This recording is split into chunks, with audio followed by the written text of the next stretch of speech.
हमारे यहाँ शिव चर्चा होता है कि इन्होंने आपको महादेव गुरु मान लिया, आपको आपके इनका नाम अंतरिक्ष में छोड़ा जा रहा है, आप इनको अपने शिष्य रूप में स्वीकार करें। तो आपके नाम को अंतरिक्ष में छोड़ दिया, तो सैटेलाइट से गया था आपका नाम? ऐसे ही घोषणा किए गए। मतलब कौन सी सैटेलाइट से भेजा था भैया? कौन सी सैटेलाइट से भेजा था? जो भी है वो ऐसा उन लोगों का, मतलब वहाँ का वही उनका ये नियम था। ऐसे मंत्र मैया कान में दिया जाता है, इसी को बोलते हैं कान फूकना जी। तो वही तो कान फूके आपके नहीं, तो फिर इसलिए कान फूकना बोलते हैं। शंख चक्र लगता है, पंच संस्कार होते हैं, तब जाके गुरु मंत्र संस्कार। ऐसा नहीं कि आकाश में फूक दिया, सैटेलाइट से चला गया आपका नाम। इसमें कौन सा वैज्ञानिक है, वैज्ञानिक रहस्य है? आपको यह तक पता नहीं है कि जहां विज्ञान खत्म होता है, अध्यात्म वहां से शुरू होता है। और किताबी ज्ञान से परे है आध्यात्मिक ज्ञान। आपको इस चीज की जानकारी होना चाहिए। किताबी ज्ञान से आप कथावाचक हो सकते हैं, प्रवचनकर्ता हो सकते हैं, किंतु आप आध्यात्मिक नहीं हो सकते हैं। आपका कौन कौन सा पाखंड लोगों के बीच नहीं है, हम लोग को जरूरत नहीं है, क्योंकि आपकी दुकानदारी बंद होने का खतरा हो जाएगा ना।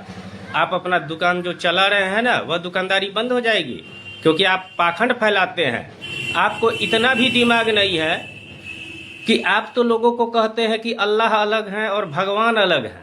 आप इतने बड़े मूर्ख हैं, बहुत मूर्ख, क्या महामूर्ख है।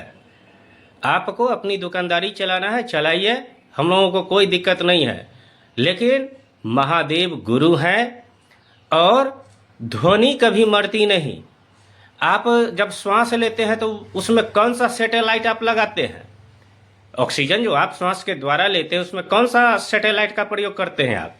जब आप मरेंगे तो कौन सा सैटेलाइट से आपका प्राण निकाला जाता है? आपने कभी देखा है कि यमराज प्राण लेते हैं? इसलिए हम लोग निवेदन करेंगे कि आप अपनी दुकानदारी चलाइए। आप तो लोगों को राम कथा सुनाते हैं, लोग आंख से आंसू गिराते हैं, और आपको एसी मंच चाहिए होता है, एसी मंच, क्योंकि लोग डीसी में रहे, आपको एसी चाहिए, 50 लाख रुपया चाहिए। और शिव का शिष्य जहाँ भी अपने गुरु की बात करता है ना, तो निस्वार्थ करता है। वहाँ 1 रुपए की लागत नहीं होती है। हम लोग आयोजन करते हैं तो उसमें लागत होती है, लेकिन किसी गुरु भाई बहनों को पर्सनली रूप से किसी पैसे की जरूरत नहीं होती है। इतना याद रखिएगा। हमको लगता है कि आप लोगों का, आपका दुकानदारी बंद होने वाला है, इसीलिए आप लोगों को खतरा मंडरा रहा है कि कहीं दुकान बंद न हो जाए। तो अफवाहें न फैलावे, आप अपने हद तक सीमित रहें। धन्यवाद।